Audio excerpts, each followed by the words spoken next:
I walked into my childhood home and found a stranger holding a clipboard, measuring the kitchen windows. When I asked what he was doing, he smiled politely and said, "I'm just the contractor. The new owner wants this place remodeled by June." The new owner? That's when I saw the for sale sign on the front lawn, half hidden by a bush like a dirty secret. My name is Vanessa Cole.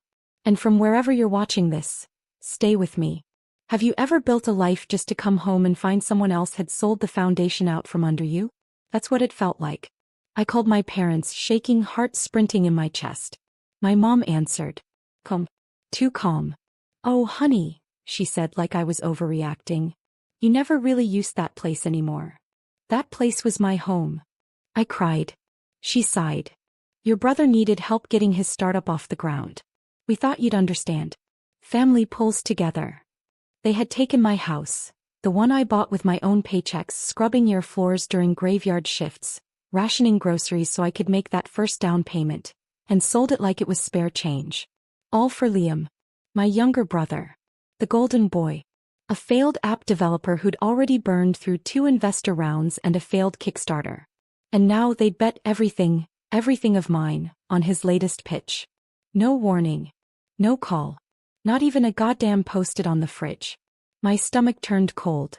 I had been too busy working doubles, sleeping in my car between shifts, saving up for medical school. And while I was out bleeding for a future, my own parents were auctioning off my past. I drove to their house, no, his house now. Liam had moved in after they invested in his company. A house I used to mow the lawn of as a kid. Now gated, newly painted, and lit up with landscape lighting like some kind of showroom. I stood outside that gate and watched him laugh with his new business partner holding a champagne glass. Like he was on top of the world. And they had paid for it with my life savings. My equity. My sacrifice. My parents didn't just sell my house. They sold me. But I didn't cry that night. I didn't scream. I simply walked away. Because the next time I stepped into a courtroom, I wasn't coming for tears. I was coming for justice. And by the time I was done, none of them would ever forget what it felt like to gamble a daughter's soul, and lose. They always said Liam was the genius. I was just hardworking. The one who helped around the house, who cleaned up after dad's surgeries and mom's anxiety spirals. The one who never asked for anything, because I knew I'd never get it. But I never imagined they'd go this far. After they sold my house behind my back, I started tracing the paper trail. Every document. Every signature. And there it was, forged power of attorney. Filed 6 months ago. My mother's handwriting.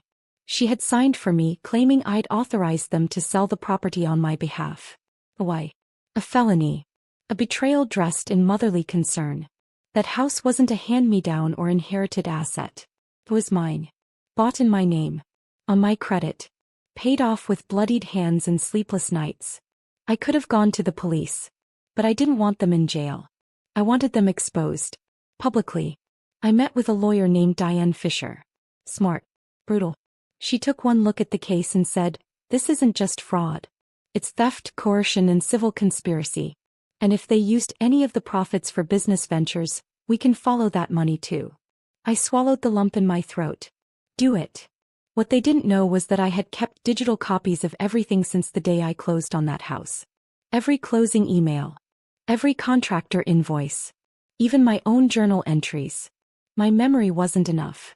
I needed proof. And proof I had. While Diane got the court filings in motion, I made one more quiet move. I showed up at Liam's launch event. Dressed in a simple black dress, no makeup, no announcement. He didn't even see me slip in.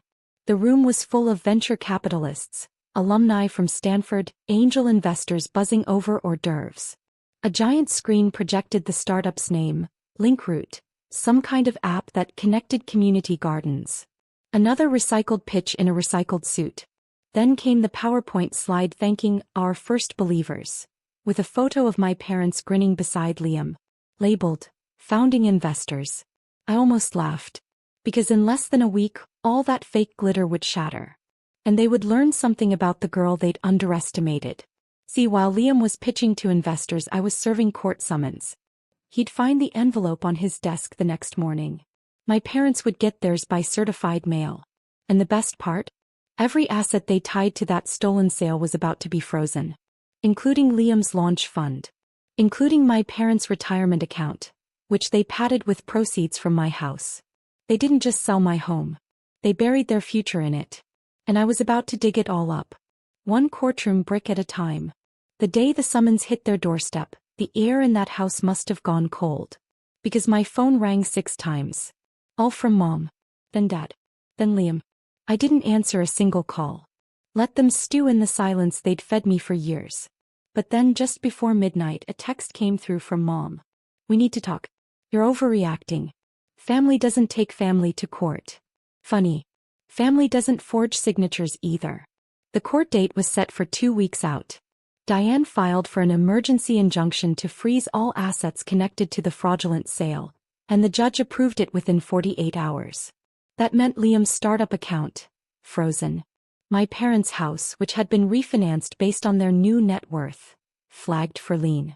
And the company car Liam had just financed in his name? Also flagged, because the down payment came from my home sale proceeds. Suddenly their little empire started cracking at the edges. Meanwhile I didn't just wait. I worked. I sent anonymous tips to every investor Liam had pitched. Detailed, professional with links to the court filings. The subject line was simple. Before you sign anything with Linkroot, read this. Liam's inbox was probably a war zone. The investors started pulling out. One by one. And the day before court I got a visit. At my apartment. Dressed in that blue shawl she always wore when she wanted to look humble. Her eyes were puffy. But her voice. Still sharp. Sweetheart, this isn't what Grandma would have wanted. We're family. I let her finish. Then I opened my phone and showed her the video. It was a recording from our old kitchen. The day I bought the house. I'd set my phone on the counter and accidentally recorded us talking. On it, Mom said, "It's yours now, honey. You earned it." Clear as day. Admissible in court. She went pale. You recorded me? No, I said. You recorded yourself. With your own words. She tried to reach for me but I stepped back. You taught me to never trust strangers, I whispered. But you never warned me about family. The next morning we walked into that courtroom. Me in a navy blazer, documents in hand. Them looking like they'd aged 20 years overnight. Liam couldn't even meet my eyes. The judge read the summary of the case, scanned the forged signature pages and looked up slowly. This isn't just fraud. This is betrayal of the highest order. My parents shifted in their seats. And I smiled just a little. Because this was only the beginning of the fall. When the judge ordered a full forensic audit, my parents finally realized. This wasn't going to be a slap on the wrist. This was war. Their attorney tried to argue family misunderstanding. But Diane, my attorney, stood like steel and said, "This is not a misunderstanding. It's calculated theft, signed in ink and sealed with betrayal." I watched Mom flinch. I should have felt something. But I didn't. Because for years I begged them to see me. No. They'd see me, in court records, headlines and history. The audit uncovered everything. Not just the house sale. But how they'd taken out a second mortgage using my social security number. Without my knowledge. How they forged not just one but 3 separate documents with my name on them. One of which was tied to my grandmother's life insurance. Yeah. Turns out, they diverted a $60,000 payout into Liam's business account, claiming it was to honor Grandma's entrepreneurial spirit. I nearly choked when I read that. They robbed me blind and blamed it on her legacy. Liam didn't even flinch. He sat there smug, chewing gum like he was untouchable. Until Diane brought out the final piece. Your Honor, we also uncovered this. A private group chat between the defendants, casually discussing how to handle the plaintiff once the money came through. He clicked play. My father's voice echoed through the courtroom speakers. She'll whine but she'll fall in line. She always does. Silence. Then Liam's voice. If not, we'll say she has mental issues. That'll shut her up. You could hear a pin drop. The judge leaned forward. Miss Carrington, do you still wish to pursue full damages? I looked my father in the eye. The man who told me I was overreacting when I cried as a kid. The man who used my name like a discount code for greed. Yes, Your Honor. Every single dollar. And I want criminal charges filed. The courtroom stirred. Liam finally broke. He stood up and shouted, "You're destroying this family for money." I didn't blink. I stood up calmly and said, "No. You destroyed this family for money. I'm just finally charging interest." The judge had to bang his gavel twice. I sat down and stared straight ahead. Inside, my heart pounded like a war drum. But outside, I was stone, moving. And as court adjourned that day, I walked out without looking back. Because when people bury you alive, the most terrifying thing you can do is crawl out calmly and bring receipts. The day the court froze their accounts, I didn't celebrate. I sat in my apartment, staring at the ceiling fan as it turned slowly, almost mockingly. The family that gave me life had just been legally barred from touching a single cent of it. All three, Mom, Dad, and Liam, were served papers the next morning. Diane called me, barely containing her excitement. "They're panicking," she said. "Your mom tried to move $15,000 to an offshore account. It bounced. Your dad's credit cards? Declined. And Liam? He's sleeping in a hotel lobby because his company card got shut down too." I didn't smile. Not yet. Because revenge isn't real satisfaction until the people who call you dramatic feel the drama from a judge's bench. But then came the interview request. TBS. They wanted to cover the case. "America loves a good comeback story," the producer said. "And yours? Well, yours has teeth." I agreed, not for fame. For every quiet girl who was told she should be grateful her family tolerated her. We shot the segment in my small studio where the walls still smelled like paint and hunger. They lit me with soft lights, but my voice? It came out sharp. "I was raised to believe family comes first," I told the reporter. But what they never told me was, that doesn't mean sacrificing yourself for people who wouldn't lift a finger for you. It aired 2 nights later. The public exploded. Emails flooded in, from women, men, even older parents. Some offered apologies for their own betrayals. Others said I gave them courage. But one message stood out. From Grandma's old neighbor, Patricia. She wrote, "Your grandma once told me, my girl Rachel is strong. They treat her like she's invisible now, but one day she'll be the storm they can't outrun. He knew, honey. She always knew." I broke. Ugly tears, shaking hands. Because someone had seen me. Before I saw myself. The next morning, Liam tried to reach out.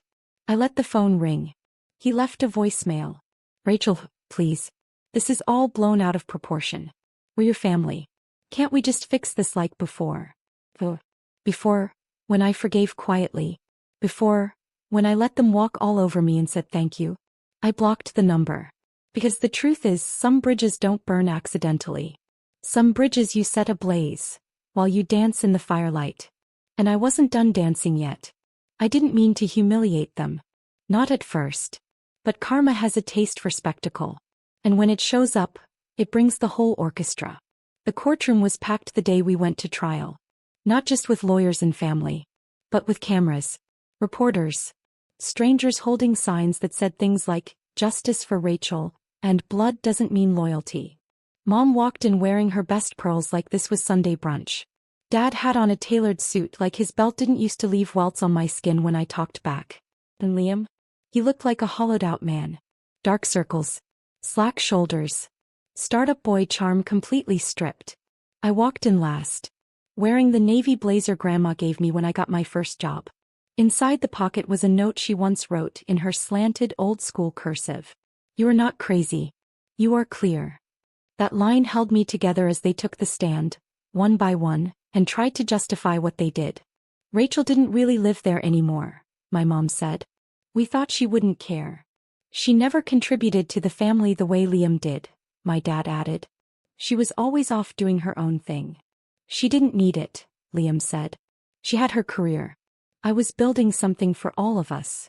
I sat there, still. Because when you're finally seen, you don't need to scream. Diane stood up, her voice a scalpel. "She didn't need it? So that's justification for selling her only asset without consent? You used her name to refinance twice. You forged her signature. You transferred the deed. And when you got caught, you played victim." Silence. You could hear the cameraman exhale. Then it was my turn. I walked to the witness stand, heart thudding like a war drum. "I loved them," I said simply. But love without respect is abuse in slow motion. The judge asked me what outcome I wanted. I looked at each of them. Mom, whose eyes were glassy now. Dad, who looked like he wanted to disappear. And Liam, who couldn't even meet my gaze. I want my house back, I said. And I want them to feel for just one moment the helplessness they handed me like a gift. The ruling, restitution, full ownership of the house returned, liquidation of their joint assets to repay me the full sale price, plus damages. Liam's startup shares? Gone. Their cars? Their savings? They left that courtroom with their name. But nothing else. And for the first time in my life, I wasn't the one carrying the shame. They say justice is cold. But to me it burned, a slow, holy fire that melted years of silence off my skin. The day the restitution orders were enforced, I didn't even leave my apartment. I just watched the livestream. A neighbor, bless her heart, filmed everything from her porch. Dad stood there yelling at the repo men as they loaded up the Lexus. Mom tried to plead with the movers who boxed up her china set like it wasn't passed down from her grandmother. Liam? He just stood on the lawn holding his laptop, as if his precious code could reverse reality. The house they downgraded to had peeling paint and one bathroom. I heard Liam couldn't get investors anymore. Apparently the words fraud and civil theft don't look great on a pitch deck. I didn't celebrate. I redecorated. The house they sold behind my back. I made it mine again. Not the version they forced me into, beige carpets, fake smiles, guilt-soaked holidays. Oh, I tore it all down. Ripped out the wallpaper Mom loved. Sanded the floors Dad walked on. Painted the walls the shade of deep ocean I'd always dreamed of. Freedom has a color. Mine was midnight blue. Diane helped me get the locks changed, the deed framed, and the security system upgraded. But it was the little things that mattered most. A tiny herb garden on the windowsill. Jazz records playing softly in the evening. The silence of peace, not punishment. And then came the messages. First, a voicemail from Mom. Her voice trembled. Rachel, your father's blood pressure's been acting up. Can we talk? I didn't return the call. Then a message from Liam. I lost everything. But I guess you don't care. I'm your brother, for God's sake. I stared at the screen for a full minute, then deleted it. And finally, a handwritten letter from Dad. It was short. Maybe we deserved it. But watching you walk away from us, that's what broke me. I hope one day, you can forgive an old man who didn't know what to do with a strong daughter. I didn't know whether to laugh or cry, because all I ever wanted was to be seen as strong, not as a wallet, a backup plan, or a shadow behind Liam. I tucked the letter away, not to forgive, but to remember. Because power isn't loud. It's quiet. It's knowing that you could crush someone, and choosing instead to rebuild yourself. They invited me to Thanksgiving. After everything. A flimsy little card in the mail with Liam's messy handwriting on the envelope. Inside it read, "Please come home. Let's start over. We miss you." There was no apology. No mention of the lawsuit. No reference to the house. Just those 3 words. We miss you. It's strange how people can betray you in broad daylight, tear your life apart brick by brick, and then think a holiday invitation can glue it all back together. But I didn't get angry. I got dressed. Wore the navy blue suit I bought after the court ruling. Hair slicked back. Eyes calm. Lips painted the same wine shade Mom always said was too bold for a girl like me. I arrived 15 minutes early, just enough to rattle them. Liam opened the door. His face fell not in surprise but in recognition. Like he knew this version of me wasn't going to play small anymore. The house smelled like canned cranberry sauce and burnt casseroles. I stepped inside. Mom greeted me like nothing ever happened. Arms out, fake tears in her eyes, her voice trembling with the kind of forced warmth you reserve for strangers you owe money. Dad sat stiffly in the corner looking 10 years older than he did the last time I saw him. That letter he wrote. Still folded in my wallet. Still unread. We sat at the table. Empty plates. Cold food. And silence. Until Liam cleared his throat and said, "So, how's everything going?" I looked at each of them. Slowly. Steadily. Then I reached into my bag and pulled out a stack of papers. Deeds. Contracts. Court orders. Photocopies. Receipts. And one pristine notarized letter. "I came here," I said, voice calm like glass, "because I wanted you to see exactly what starting over looks like." Liam's face paled as he read the document. I had bought their new house. The one they'd scrambled into after losing mine. It was listed quietly through a shell company. I closed the deal 2 days before. And now I was the landlord. You have 30 days, I said. Consider it a generous lease extension. Mom gasped. Dad stood, rage blooming red across his cheeks. But I wasn't afraid. Not anymore. I stood too, gathered my bag and walked toward the door. I'm not the daughter you remember, I said, pausing at the threshold. I'm the woman you made when you chose my brother over me. And then I left. Head high. Heart steady. No fire. No fury. Just the cold, clean burn of closure.